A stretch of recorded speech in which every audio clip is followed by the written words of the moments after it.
سمجھانے کا صحیح طریقہ۔ ایک لڑکے اور لڑکی کا چکر چل رہا تھا جس کا اس لڑکے کے گھر والوں کو بھی پتہ چل گیا۔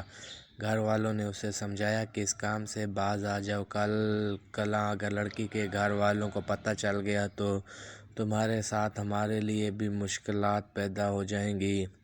گھر والے لڑکے کو بار بار سمجھاتے رہے مگر چونکہ عفیفہ بھی غنیم کے ساتھ ملی ہوئی تھی اس لیے وہ ایک کان سے سنتا اور دوسرے کان سے نکال دیتا۔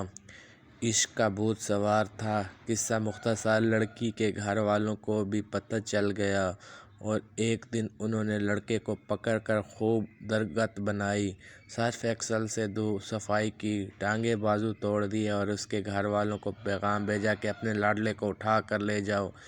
گھر والوں نے اسے وہاں سے اٹھایا اور ہسپتال لے گئے اور علاج شروع کرایا۔ کئی دن ٹکورے ہونے کے بعد جب برخوردار کوئی سننے بولنے کے قابل ہوا تو بڑی بہن نے اسے کہا کہ کتنا عرصہ ہو گیا ہے ہم تجھے سمجھاتے رہے کہ باز آ جاؤ، برے کاموں کا نتیجہ برا ہوتا ہے، مگر تم ہمارے سمجھانے کے باوجود باز نہیں آئے۔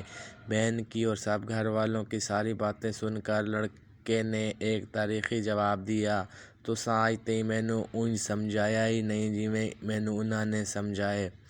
اللہ تبارک و تعالیٰ سے دعا ہے کہ اللہ تعالیٰ ہمیں برے کاموں سے بچنے کی توفیق عطا فرمائے اور نیک کام کرنے کی توفیق عطا فرمائے، آمین ثم آمین۔